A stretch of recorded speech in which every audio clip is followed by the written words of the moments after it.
बांग्लादेश में परिस्थितियां नॉर्मल नहीं है। बांग्लादेश से आए दिन विचलित तस्वीरें सामने आ रही हैं। वहीं एक कहानी ये भी है, कानून प्रवर्तकों यानी लॉ एनफोर्सर्स द्वारा मारे गए 16 वर्षीय आदिल की कहानी।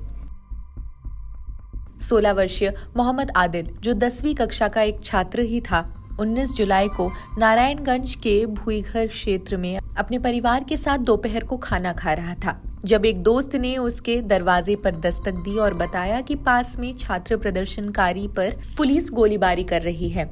आदिल तुरंत बाहर निकल गया और अन्य प्रदर्शनकारियों के साथ जुड़ने के लिए ढाका नारायणगंज लिंक रोड पर चला गया, जबकि उसकी मां का कहना है कि उन्होंने उसे घर पर रहने के लिए ही कहा था। आदिल की मां आयशा अख्तर ने ये भी कहा, हमने उसे पिछले दिन घर पर रहने के लिए मजबूर किया। जब बाहर प्रदर्शन चल रहे थे 19 जुलाई को, हम उसे रोक ही नहीं सके और हालत ये कि वो जिंदा वापस नहीं लौटा। आदिल को एसबी स्टाइल कॉम्पोजिट लिमिटेड की फैक्ट्री के सामने प्रदर्शन के दौरान उसके सीने में 2 बार गोली मारी गई। लोग उसे पास के साइन बोर्ड क्षेत्र के एक निजी अस्पताल ले गए, जहां डॉक्टर्स ने उसे मृत घोषित किया। उसी रात उसे भुईघर क्षेत्र के एक स्थानीय कब्रिस्तान में दफनाया गया।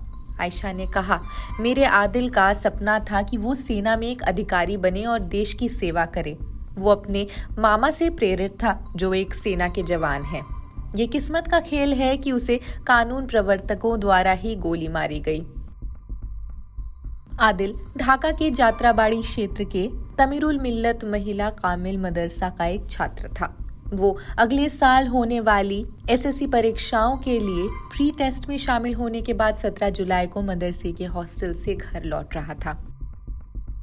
आदिल की मां ने कहा, क्योंकि ढाका में स्थिति चिंताजनक हो रही थी, इसलिए मैंने उसे हॉस्टल से घर लाया, ये सोचकर कि अगर वो राजधानी में रहा तो मुसीबत में पड़ सकता है।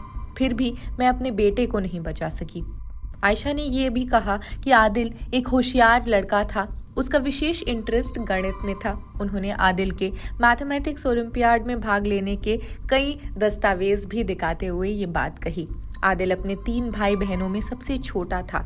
उसका बड़ा भाई अब्दुल्ला अल मामून मलेशिया में पढ़ाई कर रहा है और उसका दूसरा भाई बयाजिद अहमद ढाका मेडिकल कॉलेज में नर्सिंग का एक छात्र है।